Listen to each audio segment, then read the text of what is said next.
नमस्कार। हम नमस्कार। बोलो। नमस्कार रितेश जी, पुष्पलता जी। हम इस पृथ्वी पर रहने वाले लोग जो विकलांग व्यक्ति हैं, वास्तव में विशिष्ट रूप से सक्षम लोग हैं, जिनमें असीम संभावनाएं हैं और जिनकी क्षमताएं विभिन्न अप्रत्याशित और शक्तिशाली तरीके से प्रकट होती हैं। ये शब्द हैं हमारे आज के मेहमान, डॉक्टर रितेश सिन्हा के।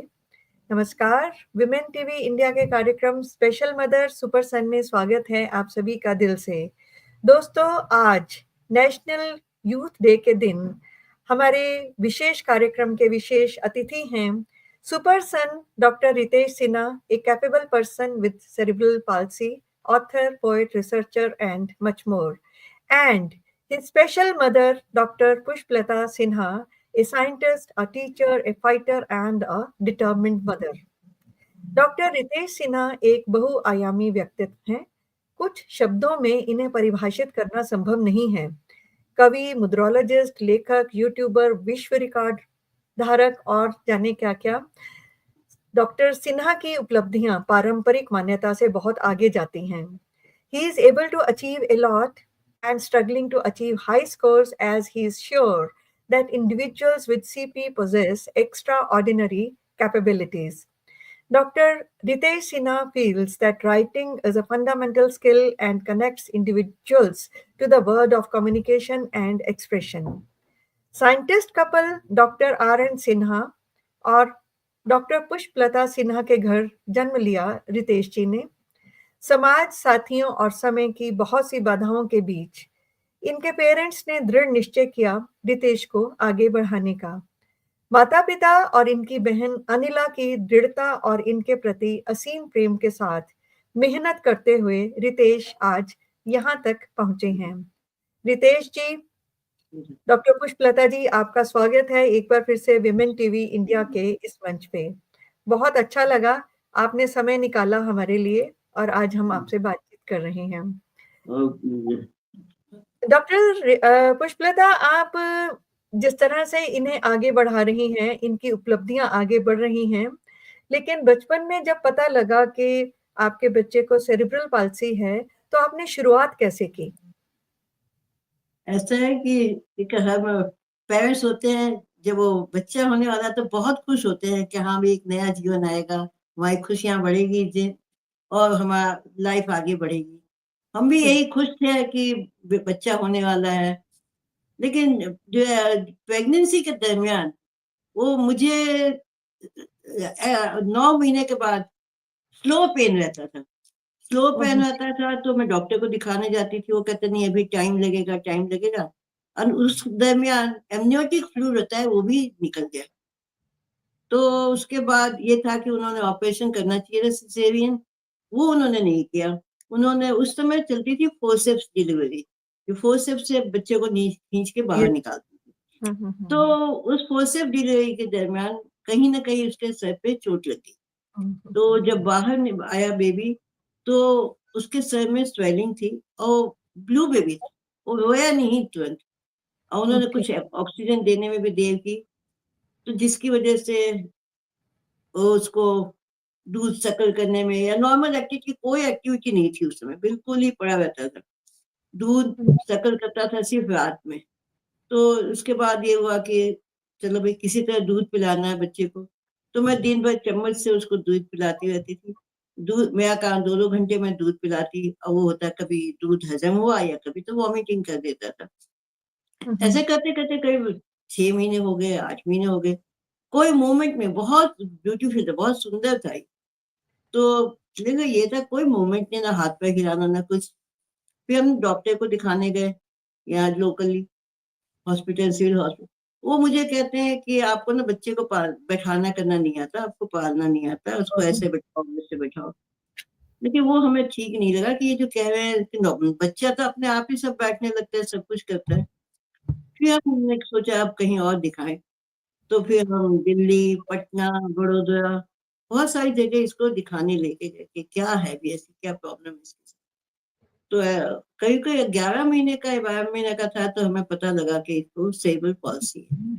उस समय ये समय ऐसा था कि सेरेब्रल पॉल्सी के बारे में बहुत कम लोगों को पता था। तो हमें नहीं पता था कैसे करें, तो हम डॉक्टर के पास जाते, सफदरजंग ऑल इंडिया, और उनसे फिजियोथेरेपी सीखते थे। और फिजियोथेरेपी फिर हम घर पे आके उसको करवाते थे, दिन भर घर पे फिजियोथेरेपी कराना, उसकी देखभाल करना, यही काम रहता था। फिजियोथेरेपिस्ट रखते थे, तो किसी तरह धीरे धीरे कर उसको खड़ा करने के लिए सब कुछ करते हैं, तो थोड़ा इम्प्रूवमेंट होने लगा कि हाँ चलो अब लगता है कि कुछ आगे बढ़ेगा। कहीं कोई ये 3 साल का था, तो एक बार एक शब्द वो एक सेंटेंस बोला, वो पापा बॉल दे, तो वो जब वो बोला तो हमें लगा नहीं, ये इसमें है कुछ, कहते हैं ना बंदे में है कुछ दम। तो हमने सोचा ये हम आगे अपना प्रयत्न जारी रखेंगे, और ये जरूर कुछ ना कुछ हमने सोच लिया था। भगवान ने हमें जो दिया है, चाहे वरदान कह लीजिए, जो कह लीजिए, कि हम कैपेबल हैं, हम सक्षम है एज अ पेरेंट्स, कि हम इसको पाल पोस के एक सक्षम व्यक्ति बनाएंगे। तो हमने वो से पॉजिटिवली लिया, उसको एक्सेप्ट कर लिया उसको, कि ये है, अब हमारा काम है, हम साइंटिस्ट हैं, तो हम ये देखें कि उसको हम कैसे, ठीक है, ये होते होते अब 4-5 साल का हुआ, ये सोचा अब स्कूल में डालना है। तो हमारे एक सफर शुरू हो गया, स्कूल में जाना, 1 स्कूल 2 स्कूल, कई स्कूल यहाँ गए, कोई लेने को तैयार नहीं होता था। वो कहते थे ये तो गिर जाएगा, बच्चे तंग करेंगे, तो नहीं। एक स्कूल तैयार हुआ ऑन द कंडीशन के, हाँ कुछ कंडीशंस रखी कि उसके हम रखेंगे, ठीक है। वहाँ 1-2 साल वहाँ पढ़ा, लेकिन वहाँ एटीट्यूड, जो केयर टेकर थी उसकी एटीट्यूड ठीक नहीं था। तो हमारा प्रयत्न जारी रहा कि हमें इसको कॉन्वेंट स्कूल में पढ़ाना है। तो उसकी बहन भी बाद में कॉन्वेंट स्कूल में चली गई, तो वहां भी शुरू में तो नहीं लिया, लेकिन 1981 में इंटरनेशनल ईयर फॉर डिसेबल हम उसको लेके गए, उसको फुल्ली ड्रेस्ड कॉन्वेंट स्कूल का ड्रेस में हम लेके गए। हम गए प्रिंसिपल के पास कि हमें तो इसको एडमिशन कराना है, बुलाना है। तो प्रिंसिपल थे sister grace Maria, very noble person. उसने कहा ठीक है, आप बच्चे को यहाँ स्कूल में छोड़िए और टीचर के साथ रहिए, 4 दिन बाद वो मुझे बताएगी, वो कहेगी तो हम इसको एडमिशन दे दें। 4 दिन के बाद घर पे फोन आ गया कि your son has been admitted. So you can think of it was such a joyful time that now we have done something and he will be able to get good education. फिर उन्होंने बहुत अच्छे से उसका education, उन्होंने 2 बच्चों को duty दे रखी थी कि वो इसका केयर करेंगे, कहीं टॉयलेट जाना है, कहीं एक जगह से दूसरे जगह जाना है, और वहां उसकी बहन तो थी, सो लंच टाइम में या कहीं ऐसी जरूरत पड़ जाए तो वो वहां होती थी। हमारा काम होता था स्कूल सुबह स्कूटर से लेके जाना, स्कूल में छोड़ के आना, दोपहर में फिर स्कूल से वापस लेके आना। ये करनाल में कौन से स्कूल का बताओ? करनाल में कौन सा स्कूल है जी ये? Saint Theresa's convent school. मेरे को लगता है कि जहाँ जिन्होंने इतना पॉजिटिवली लिया आपके एफर्ट्स को, तो वो स्कूल का नाम दोबारा बोले ताकि सबको रजिस्टर हो जाए कि कहाँ अच्छे लोग होते हैं। Sister grace Maria, Sister Grace Maria is a great person. Even today we have connection with her. We always talk to each other. We wish the happy birthdays. She has come twice. Even I think recently she came to our house. She's a very nice person. So because of her, Ritesh is here. That he has done. Schooling complete करने के बाद फिर और क्या-क्या courses या qualification? तो 10th में board का एग्जाम था, वो किया उसने, और उस समय ये बहुत ही निराश था कि मैं पास नहीं होऊंगा, मैं फेल हो जाऊंगा, ऐसा लगता था इसको, और पढ़ा रहता। जब रिजल्ट आया 75% marks, great. he was happy. Then now I will study. I will study. फिर उसने 12th भी अच्छे से फर्स्ट डिवीजन से पास किया। देन कॉलेज का एडमिशन हुआ, दयाल सिंह कॉलेज है यहाँ पे, जी उसका 9th में एजुकेशन किया, जेनेटिक्स लेके उसने बीएससी ग्रेजुएशन किया। उसके बाद DDCA किया, MIT किया, और इंदिरा गांधी ओपन यूनिवर्सिटी से भी 1-2 कोर्सेज किए। ये तो कॉरेस्पोंडेंस से करना पड़ा क्योंकि यहाँ अवेलेबल नहीं था वो। So this is how he got a degree up to at MIT.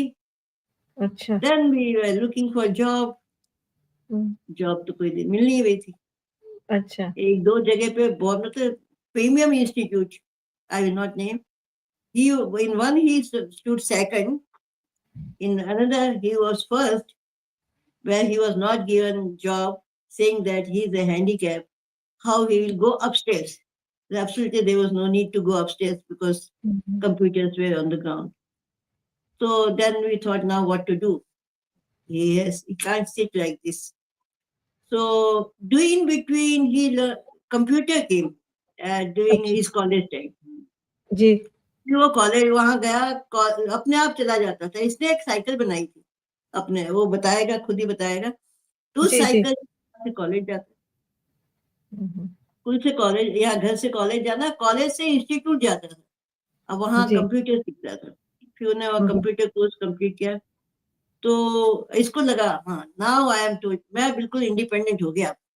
अब मुझे किसी की जरूरत नहीं है, मैं साइकिल से जाता हूँ, कंप्यूटर से बात कर लेता हूँ सबसे, मुझे किसी और तीसरे आदमी की जरूरत नहीं है। ही वॉज वेरी हैप्पी कि हाँ अब मैं, तो हम इस तरह सोचा कि हम कंप्यूटर पढ़ाते हैं बच्चों को। जी तो हमने कंप्यूटर सेंटर खोला अपने घर में। अच्छा उसको एफिलिएटेड था नेशनल ओपन स्कूल दिल्ली से। जी तो 2 कोर्स हम पढ़ाते थे उसमें। अच्छा उसमें करीब करीब से 1000 बच्चों को पढ़ाया। और तो उसका Still going on, चल अभी भी वो स्कूल आपका चल रहा है कंप्यूटर क्लासेस नहीं, फिर अच्छा कंप्यूटर क्लास चल रहा था, वो पढ़ाया उसने और बच्चों को बहुत अच्छा लगा। कहते ये तो बहुत अच्छे, is a very good teacher, बहुत अच्छा पढ़ाया, क्योंकि उसका बेसिक बहुत अच्छा है। हाँ हाँ कंप्यूटर हाँ का बेसिक बहुत अच्छा था, उस समय तो था ही नहीं कंप्यूटर यहाँ। फिर जॉब ढूंढ रहे थे, नहीं मिला, फिर एक जॉब आई यहाँ, जो अभी presently is working, that is okay in district court. So he appeared for that interview and written test, and he got the job. So there he is working since 2010. There also we have the struggles, lot of struggles, because being handicapped, there are problems are always. सब शुरू में तो हम उसको hand driven wheel chair से लेके जाते थे, कार से लेके जाते थे, वहां उतारते थे, उसको ऊपर चढ़ाना, फिर जहाँ बैठना था वहां बैठा के आते थे, फिर लंच में जाते थे, टॉयलेट जाना है, खाना खाना है, और फिर शाम को लेके आते थे। देखना बाद में उन्होंने रैंप वगैरह बनाए वहां पे, जी और हाँ हमने इलेक्ट्रॉनिक व्हील चेयर खरीदी। तो अच्छा अच्छा उसकी वजह से ये कहीं कहीं टोटली इंडिपेंडेंट है। यहीं से जाता है तैयार होके, ऑफिस जाता है, वहां चाय पीना, खाना खाना, कलीग से बातचीत करना, और जो काम है उसका कंप्यूटर का वो काम पूरी करता है, तरह से और शाम को वापस आ जाता है। तो दिस वेरी इज अब इसकी जर्नी। हमें मुश्किलें तो आई, लेकिन अंत भला तो सब भला। तो वो है कि भगवान ने बहुत कुछ दिया है। ये क्या था, अब क्या है, अब दुनिया हमको इसके नाम से जानती है। पहले हमारा हम जानते थे, अब इसके नाम से हाँ हमें जानती है दुनिया कि हाँ ये हाँ रितेश की मम्मी है। हाँ सो आज भी हम that doctor Sinha doctor RN Sinha और आप इतने बड़े साइंटिस्ट रहे हैं, लेकिन आज हम इस स्क्रीन पे आपको मिल रहे हैं as Ritesh Sinha's mother, super mother. जी वो जो आपने ये तो बताया मेरा हमारा फर्ज था। जब इसके पापा को बहुत था, इसके पापा को बहुत था कि मैं इसको पढ़ाना है, उनको पढ़ने का खुद शौक था। उनको था कि मैंने बेटे को पढ़ाना ही है। शुरू शुरू में नहीं भी होता, लेकिन नहीं, पढ़ाऊंगा मैं उसको। उनका बस चलता तो और भी पढ़ाते। इतना आसान नहीं था उनको कहाँ कहाँ लेके जाना, हॉस्टल वहाँ एक एक महीना जब कॉरेस्पॉन्डेंस का कोर्स करते थे, जाके रहना भी पड़ता था, वहां लेके जाना, साइकिल लेके जाना। बोले कि उनकी एक इच्छा थी, और हमने तो साथ दिया उनको पढ़ाने में। बाकी तो हर काम में इसकी बहन का बहुत बड़ा कंट्रीब्यूशन है। Yes he is very fond of family Unfortunately, आपके लिए एक एक हमने तो एक्सेप्ट कर लिया इसको ना, acceptance is the first step. सब पहले आप एक्सेप्ट करिए बच्चे को, लेकिन फिर सोसाइटी, सोसाइटी में इतना एक्सेप्टेंस नहीं है। वो लगता है ये क्या है, ये तो ये हैंडीकैप, ये कुछ नहीं कर सकता। तो उनका जो बिहेवियर है वो चेंज हो जाता है। जैसे हमारे हो गए तो हम बातें करेंगे तो हमारे चार फ्रेंड बन जाएंगे, इनके इतने जल्दी फ्रेंड्स वगैरह नहीं बनते। तो वो बहुत सोचेंगे मुझे क्या फायदा होना इससे। लेकिन now at this stage people think that they can benefit something from him. तो सोसाइटी का और गवर्नमेंट का, सबका बहुत बड़ा रोल है। इनको बिल्कुल। जैसे करनाल में है, एक्सेसिबिलिटी नहीं है। ये अगर यहाँ से हम चाहें कि इसको पार्क में लेके जाती हूँ, मैं पार्क तक तो लेके जाऊंगी, लेकिन मैं अंदर कैसे लेके जाऊंगी? कोई एक्सेसिबिलिटी। पिक्चर हॉल्स, मॉल्स, यहाँ as far this Karnal is concern, that's nothing is accessible. Bank हो पर इसका अपना सैलरी अकाउंट है, पर ये अपने आप नहीं जा सकता। तो ये कुछ मुश्किलें हैं जो आशा करते हैं कि धीरे धीरे लोगों के रिजॉल्व बर्ताव में भी चेंज आएगा, और वो लोग भी एक्सेप्ट करेंगे। अब कोशिश करेंगे कि इनमें भी कुछ प्रतिभा है, उस प्रतिभा को हम उजागर करें, इनकी कमियों को ना। कमी तो ऊपर वाले सब ने में दी होती है, है। नहीं, कमी तो सभी में होती है, कोई ना कोई हमें भी होती है, सभी में इनमें भी होती कमी है, सारी कमी है, तो उसको हाँ। एक्सेप्ट करिए। उसको क्या उसमें क्षमता क्या है, उसको ज्यादा कोशिश करिए कि वो बाहर लेके आए, अब वो एक समाज का अभिन्न अंग बन जाए, ना कि उसको लगे वो नहीं एक कोने में। ज्यादातर क्या होता है, ऐसे बच्चों को लोग ज्यादा बाहर नहीं लेके जाते हैं, रखा है अंदर। लगता है थोड़ी सी हेजिटेशन भी होती है कि हाँ मैं मेरा बच्चा, सबके साथ हमें भी लगता तो वाई मी, ऐसा हम देखते हैं बिल्कुल, सबके बिल्कुल। बच्चे ऐसे, हाँ, तो मुझे हम लगता है लेकिन हमें हमें दरअसल एक स्टैंडर्ड बना लेते हैं कि दुनिया ऐसे चलती है, पहले बढ़ते हाँ हैं, पढ़ते हैं, फिर शादी होती है, बच्चे होते हैं, सब चलते फिरते हैं। कुछ भी उससे अलग होता है तो हम परेशान होते हैं और ये स्वाभाविक भी है। लेकिन मुझे लगता है कि सेंसिटाइजेशन हर तरफ से सभी के अब लिए हो रही है और हाँ बहुत सी बिल्डिंग्स में वो रैंप्स मैंडेटरी हो गए हैं एट हाँ अब एवरी तो स्टेप। मैंडेटरी है, गवर्नमेंट से भी मैंडेटरी है कि new meetings must have the ramps. Yes, हाँ जी। रितेश, तो आपसे जानना चाहेंगे कि आपकी ग्रोथ की कोई स्टोरी या जो आपने टीचिंग की एज़ अ टीचर आपको, या जो जो स्टेजेस आपकी मम्मा अभी बात कर रही थी, वहाँ पे कुछ भी कुछ यादगार आप साझा करना चाहें, जो भी आपकी भावना है?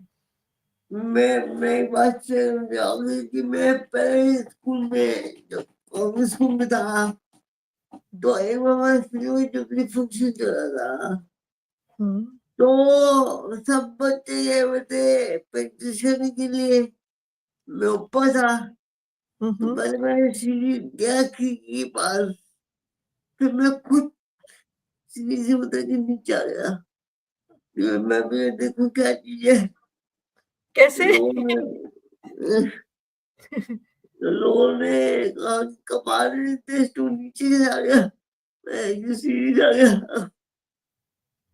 फिर वो मैं ही एक न बार कॉल में कुछ कॉलेज गया हुआ था, हुँ, तो वहां पर छुट्टी हो गई, तो वहां से हुँ, मैं फिर से चला गया।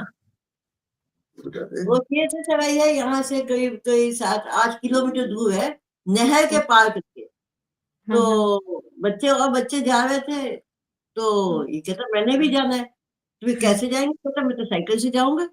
और वो अच्छा। साइकिल से 7-8 किलोमीटर चला गया। हमें तो घर पे पता भी नहीं था कि ये वहां गए हुए हैं, और वहां पहुंचे तो हमें बाद में पता लगा कि रितेश भी वहां गए हुए हैं।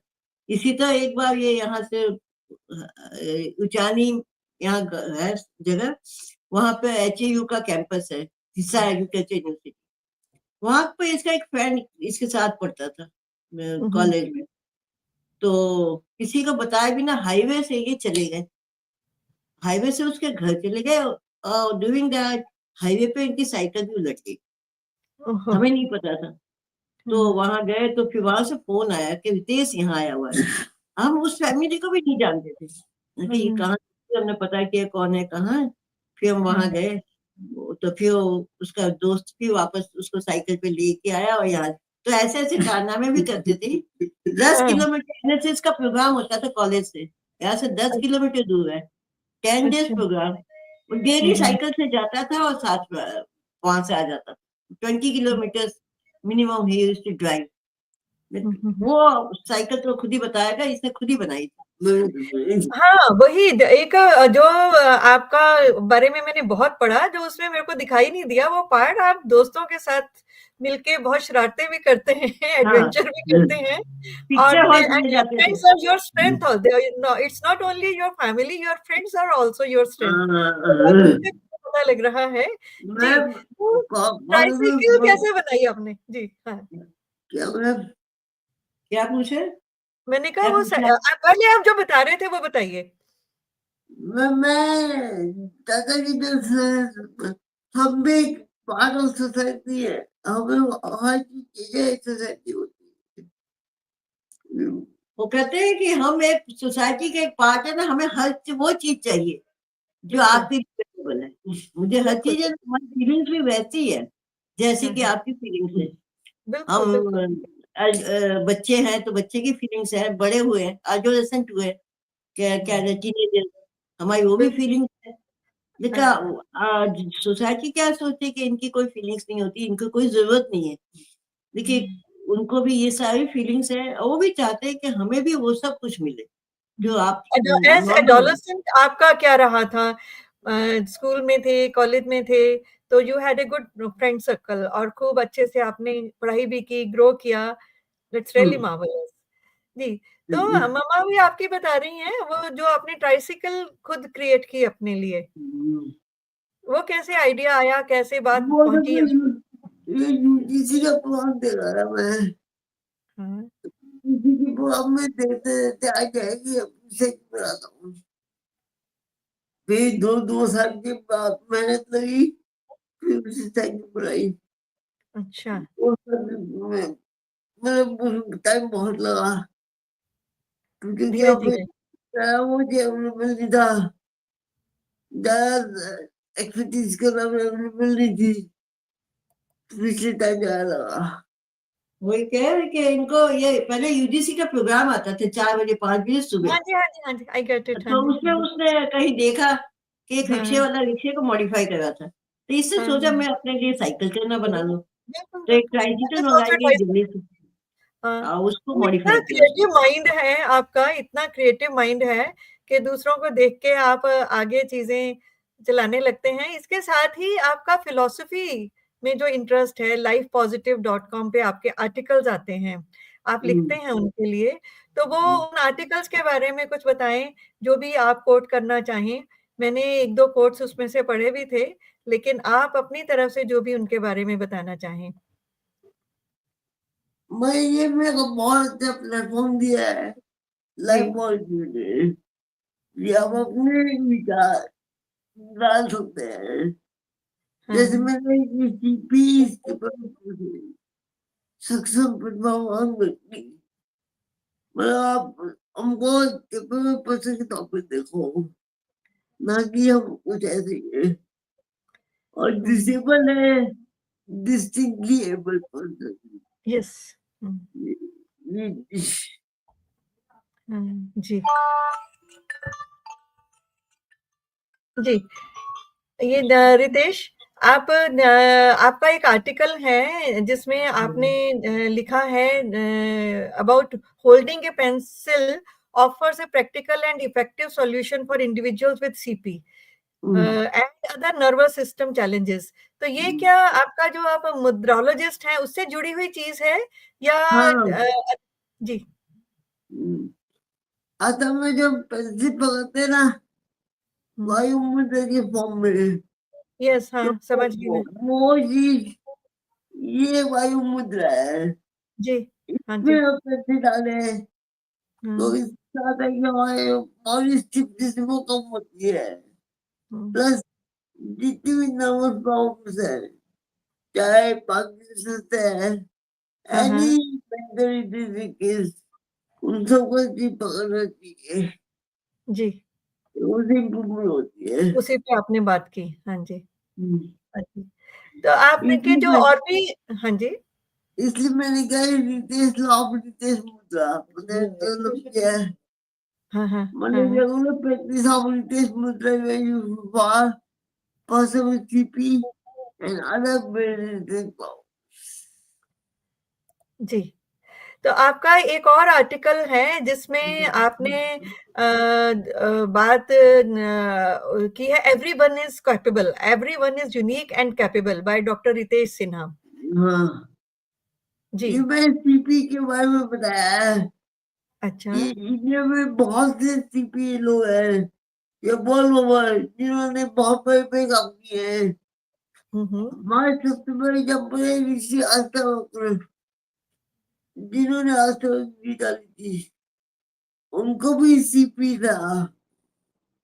फिर आजकल हमारे कर्नाल में मतलब देश में बहुत से ऐसे निधि सिंह या जसमीना खन्ना है, ये और जिन्होंने बहुत बड़े बड़े काम किए हैं सीपी के सेक्टर में।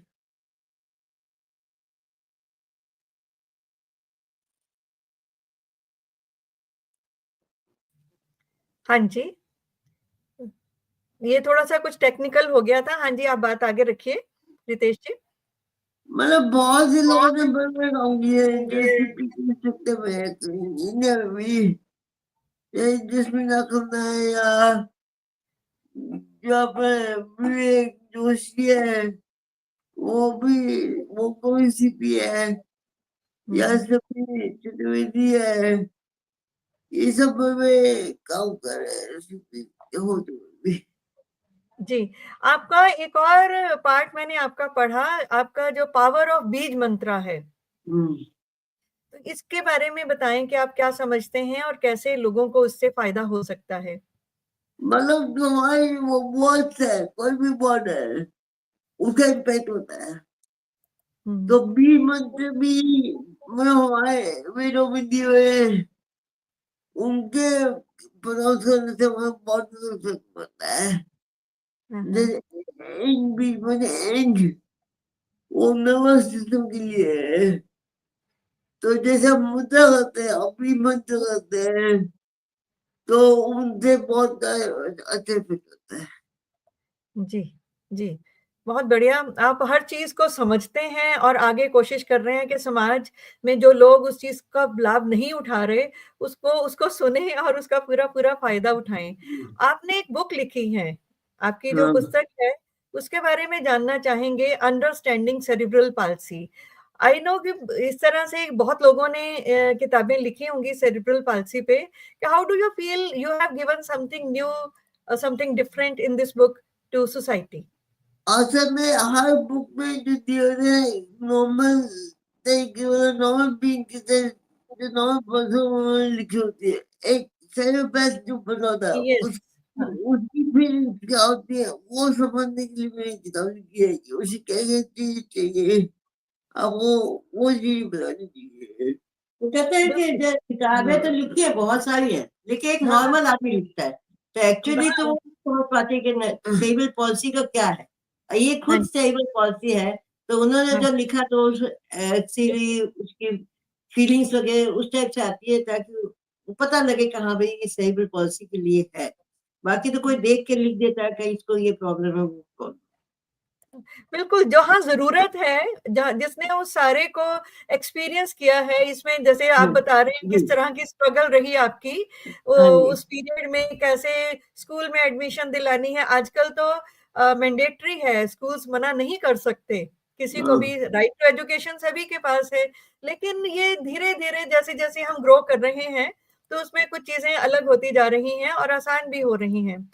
आपको कोरोना वॉरियर का भी मिला था अवार्ड, उसके बारे में पहले आपके दूसरे अवार्ड्स की बात बाद में करेंगे। तो उस पीरियड में आपने क्या किया था समाज के लिए कि जिसकी वजह से आपको वो अवार्ड मिला? मैंने हाई पोएम्स लिखी है, हाइकू लिखे हैं, तो नेचर मतलब नेचुरली हम कैसे प्रिपेयर कर सकते हैं कोरोना वायरस से। हमें हर जो हमारे जो इम्यून सिस्टम है वो हम फॉलो करके हम कोरोना वायरस से बच सकते हैं। वो उसमें मैंने पोएम्स लिखी, हाइकू पे है, ये सब मैंने काम किया है। मैंने कुछ जब मैं आपके बारे में पढ़ती हूँ, मेरे को हर जगह पे कुछ नए वर्ड्स मिलते हैं, मेरी वोकैब्युलरी इम्प्रूव हो रही है। तो आप कितना स्टडी करते हैं? आप एक बेसिकली साइंटिस्ट का बच्चा है ना, ये दोनों पेरेंट्स साइंटिस्ट हैं। तो साइंटिफिक कीड़ा तो रहेगा साइंस साइंस का कीड़ा तो रहते इसलिए तो पंगे लेते हैं कुछ। ये साइंटिस्ट के बेटे हैं तो उसका किया तो रहता है साइंस के बड़े भी साइंस में, ऐसी तो बात नहीं है। बीएससी इन्होंने बीएससी किया है, वेरी गुड। हाँ जी, तो आपको बहुत से अवार्ड्स मिले हैं, तो उनके बारे में जानना चाहेंगे कुछ। आप उनके बारे में बताएं कि किस अचीवमेंट के लिए कौन सा अवार्ड आपको मिला। मैं केविन के बाद मिला था 2012 में जी teaching and my alternative therapies and my work on tricycle, इसलिए मेरे को मिला था केविन के अवार्ड। फिर मेरे को 2016 में एडेप्ट एक्टिविटी अवार्ड मिला for my alternative therapies। Haryana बहुत अवार्ड में आने वाला है फॉर डेवलपिंग माई मुद्रा। अच्छा। और में भी नवाएगा for accessible clothing, मुद्रा, etc. योगा करते हैं। गुड, तो ये जो आप काम कर रहे हैं उसका रिकॉग्निशन आपको मिल रहा है। कैपेबल पर्सन अवार्ड, ये हाँ जी। अवार्ड देना कुछ दे, उन्होंने मेरी बोर्डिंग से लेके अपना उन्होंने अवार्ड का ही नाम उन्होंने कैपेबल पर्सन का दे दिया है। हाँ जी, हाँ जी, वो हाँ जो जी। अवार्ड देते हैं उसी का नाम उन्होंने रखा है कैपेबल पर्सन। हाँ जी, हाँ जी। तो ये जो बहुत बड़ी अचीवमेंट है, जो आपकी जो रिमार्केबल जर्नी रही है, उसके लिए जो आपको कमिंग करे ability award, ADAPT activism award, Haryana Divyang Ratna award और 2024 में internationally recognised yellow and green belt certificates in lean six sigma. बहुत कुछ आप अचीव कर रहे हैं। बहुत अच्छी बात है कि आपका एक ऐसा सर्कल है। मैं बहुत देर से एक बात बताना चाह रही थी आपको, पुष्पलता मैडम, आपसे भी बात समहाउ मेरे से अब रुका नहीं जा रहा। जब मैं फ्रेंड्स की बात हो रही थी इनके रितेश के, मेरा एक स्टूडेंट था करुणा निधि, वो व्हील चेयर पे ही था। तो ये 90s की बात है। तो उस वक्त वो उसके कुछ फ्रेंड्स थे बहुत क्लोज, अब तक वो उनके घर आते जाते हैं, जबकि वो करुणा निधि जल्दी चले गए थे दुनिया से। तो वो बीकॉम कर रहे थे। तो मैं फ्रेंडशिप की बात कर रही हूँ, समहाउ मेरा दिल कर रहा है मैं आपसे ये बात शेयर करूं। तो वो हर वक्त उसको घुमाते रहते थे, कहीं ना कहीं एक ग्रुप था। तो एक दिन कॉलेज में स्ट्राइक का माहौल था, तो उसके फ्रेंड्स उसको स्ट्राइक के बीच में लेके बैठे हुए थे। तो ऐसा भी हो जाता है, कई बार धक्का मुक्की हो जाती है। तो मैं उनको कह रही थी तुम इसको घर ले जाओ, ये कहीं चोट ना लग जाए। Okay ma'am, yes ma'am. लेकिन दोनों फ्रेंड्स और करुणा निधि भी, okay ma'am, we are leaving, we are going. 3-4 बार मैंने टोका, उसके बाद में रुक गई। उसके 2-3 दिन के बाद उसके फ्रेंड्स मेरे पास आए, दोनों फ्रेंड्स, और मेरे को उन्होंने पूछा कि मैम आपने लेटेस्ट फिल्म कौन सी देखी है। तो मैंने उनका मुंह देखा कि ऐसे क्यों पूछ रहे हैं। कहते मैम करुणा निधि सारी फिल्में देखता है हमारे साथ, वो स्ट्राइक क्यों नहीं देख सकता, आपने इंसिस्ट क्यों किया कि इसको घर ले जाओ। पर दिस इज बच्चों इसके भी स्कूल फ्रेंड्स हैं, वो अभी भी उसके अच्छे फ्रेंड्स हैं, जो कॉलेज से थे वो भी है। और ये जो और अच्छा इसका फ्रेंड था, ही इज नो मोर, जिसके यहाँ से एचआईवी चले गया था, वो he was also very nice person. बाकी है दिव्यांग नहीं जिंदगी, मेन ये 2 दोस्त हैं जो स्कूल के हैं, वो हमेशा ही उसके साथ ही रहते। हाँ, तो अनिला की जहाँ कमेंट्स भी आ रहे हैं बड़े सुंदर सुंदर, हमारे साथी कई जुड़े हुए हैं साथ में। थोड़ी सी इनके बारे में बात करते हैं। नंदिनी बजाज, इंदु हांडा, इनके बाद पूजा बजाज, गुरदामन जीत संधू, इनके बाद गुलशन राय मल्होत्रा, पूजा सूद जी, राजेश गनोत्रा, इनके ओम शर्मा, बहुत से लोग हैं जो बड़े अच्छे कमेंट्स दे रहे हैं। मेहुल ठाकुर जी ने जो लिखा है, साथ में अनिला इनके सिस्टर को भी याद किया है। तो मैं एक बार एक छोटी सी हमने एक वीडियो क्लिपिंग बनाई है इनकी फैमिली और इनको लेके, उसको देखते हैं। सभी हमारे जो दर्शक हैं, आपका बहुत बहुत धन्यवाद, आप हमारे साथ जुड़े हुए हैं। ये छोटी सी क्लिपिंग देखते हैं और उसके बाद आगे बातचीत करते हैं जी।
बहुत सुंदर यादों के साथ ये छोटा-सा क्लिपिंग हमने देखा और जिस तरह thank you so much. Thank you ma'am और आपने इतनी सुंदर ये यादें हमें दी इनको प्रेजेंट करने के लिए।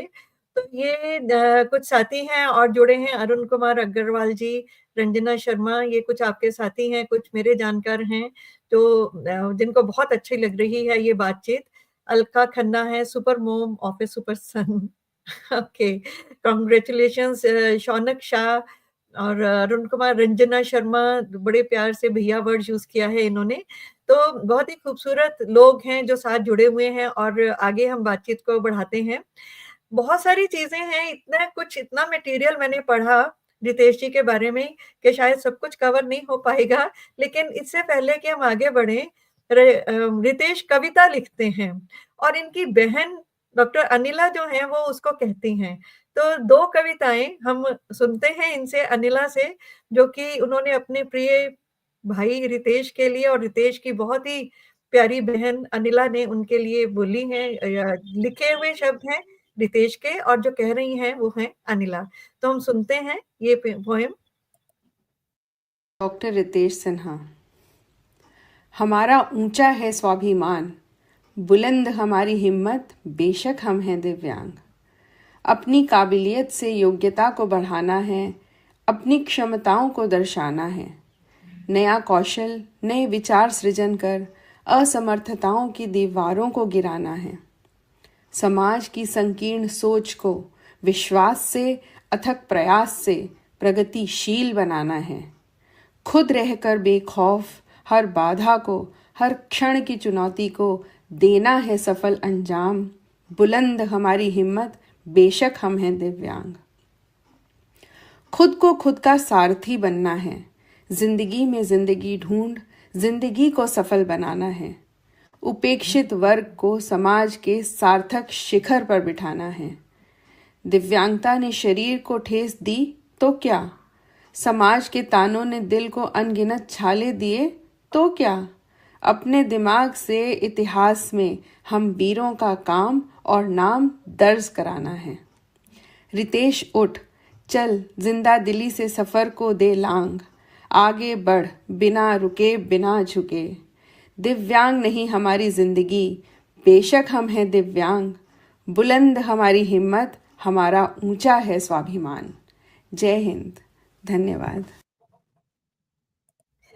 बहुत सुंदर जो शब्द लिखे हैं, बहुत खूबसूरत। और जो आपने अनिला जो बोला है, मुझे पूरा विश्वास है आप इस वक्त देख रही हैं, बहुत ही सुंदर। इनके मुंह से एक और कविता हम सुनेंगे अनिला जी से ही।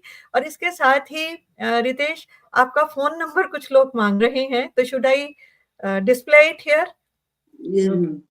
श्योर। दयाल सिंह कॉलेज से है। हाँ जी जी। Yes. तो जी कुछ कह रहे थे आप?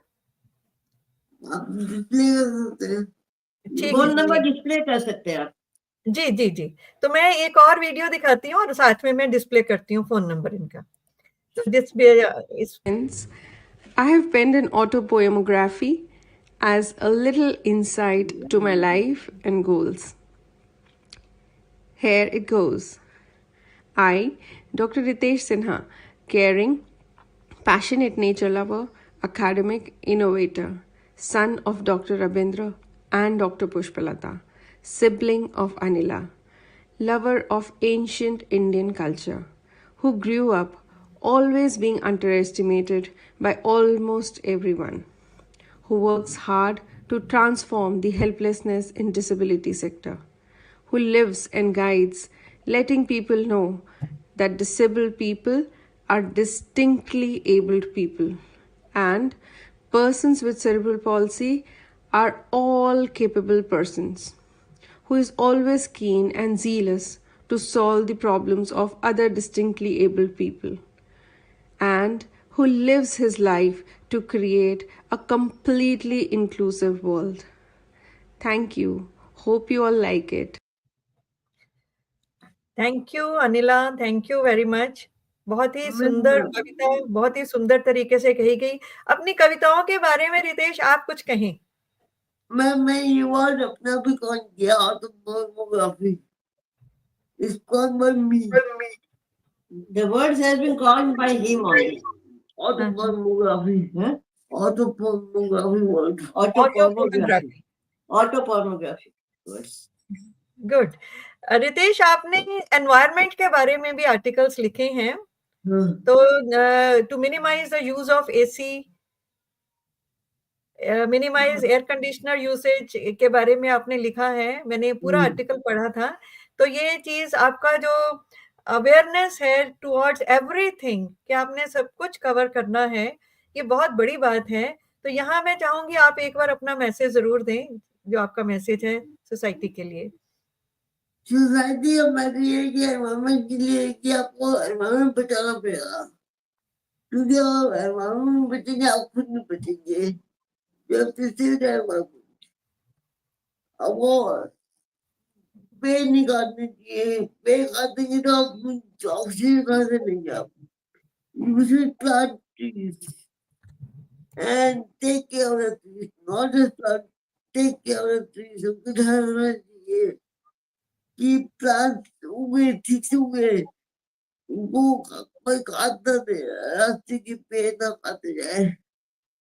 और रिगार्डिंग डिसेबिलिटी, डिसेबिलिटी के लिए क्या सोसाइटी को, हर आदमी को एक ह्यूमन बीइंग समझे, हमें कोई अजूबा ना समझे। ये मत समझे कि वो आसमान से उतर के ऐसे आ गए। हम भी एक नॉर्मल इंसान है, हमें हर चीजें एक आम इंसान होती है। बिल्कुल, बहुत खूब, आपने बहुत सुंदर मैसेज दिया। मैडम, आप और रितेश जी आगे की फ्यूचर प्लानिंग क्या कर रहे हैं इनके लिए? ठीक है, फ्यूचर प्लानिंग तो अपना खुद ही कर रहा है, लेकिन as a being a mother, as a guardian, planning मेरी है कि ये जो कर रहा है, लाइफ तो सबकी लिमिटेड है, मैं रहूं ना रहूं कल, तो ये कैसे अपना निर्वाह करेंगे, पैसे होंगे, देखिए वो पैसे को कैसे संभालना, कैसे अपने आप को संभालना, ये मेरी सबसे कहना चाहिए कि ये हमारी वरीज है, ना कि हम कहेंगे कि प्लानिंग मैं नहीं करूंगी, प्लानिंग तो खुदा ने कर रखा है, ऊपर वाले ने। बिल्कुल। देखिए बीइंग ह्यूमन बीइंग ये जरूर रहता है कि उसको हम आगे, वो आगे बढ़ता रहे और उसके ऊपर वाले की कृपा बरसी रहे, बस। जी, बहुत खूब। बाकी तो हम मैं देखने वाले, देखने के लिए बहन है और सब लोग है, समाज है, वो देखेंगे। लेकिन हाँ, गवर्नमेंट की तरफ से हम जरूर चाहेंगे कि कुछ न कुछ उन्होंने कुछ ऐसा संस्था बनानी चाहिए जहाँ इन लोगों के सारे प्रॉब्लम सॉल्व हो सके, और इनको जो भी चाहिए वो, जो इनकी प्रॉब्लम है उसको कैसे सॉल्व करे, ये ऐसा बिल्कुल, कुछ गवर्नमेंट ने करना चाहिए, ट्रस्ट बनाए या कुछ भी बनाए। बिल्कुल, बिल्कुल। जो एफर्ट्स हैं आज से जो 20-25 साल पहले या उससे भी पहले जो गवर्नमेंट के एफर्ट्स थे, उसमें और आज में फ़र्क है, और जो सेंसिटाइज़ेशन है उसमें भी फ़र्क है। लेकिन हम उम्मीद रखते हैं कि आगे भी और समस्याएँ जो आ रही हैं सभी के पास, सभी ह्यूमन बीइंग्स के पास, उनके लिए जो सरकार है कोशिश करे और आगे बढ़ते रहें, सभी एक-दूसरे का हाथ-हाथ में लेके, और दुनिया और आगे बढ़े, सब खुश हों, सब स्वस्थ हों। और आखिरी 1-2 सेंटेंस आपसे लेंगे हम रितेश, और इसके साथ ही या जो भी कुछ ऐसा लगे कि कुछ रह गया है जो बताना चाहिए था इंटरव्यू में, और उसी के साथ ही हम अपने दर्शकों से विदा लेंगे। Thank you. जी। जी, कुछ कहना चाहेंगे आप अंत में? मैं आपने बहुत अच्छा लगा आपसे बात करके। स्वीट। Thank you. चलो मैं जी, जी, thank you very much madam for thank you. Nice अगर कुछ भी कन्वर्सेशन। ऐसा लगता है कि कोई बात होनी थी, कोई रह गई है, तो you are most welcome to share it. Okay, thank you. आपने फोन नंबर दे दिया? हाँ जी, फ़ोन नंबर मैंने डिस्प्ले किया कई बार, और मैं दर्शकों के लिए मैं आपके डिस्क्रिप्शन में जो यूट्यूब में है, वहाँ पे भी आपका फ़ोन नंबर और आपका ईमेल आईडी लिख दूँगी, so that whosoever wants to contact you, they may contact. और इतनी खूबसूरत बातचीत, आमतौर पे मैं कुछ ना कुछ शेरो-शायरी के साथ खत्म करती हूँ, लेकिन आपके जो शब्द आपने चुने, जिस तरह से आपने अपनी बात कही, वो इतना सैटिस्फाइंग है कि लगता है कि किसी भी आर्टिफिशियल चीज़ या किसी बाहर की चीज़ की ज़रूरत नहीं है। जो कविता आपने कही, जो आपकी बहन ने कही, जो मैसेज आपने दिया, उसी के साथ हम विदा लेते हैं।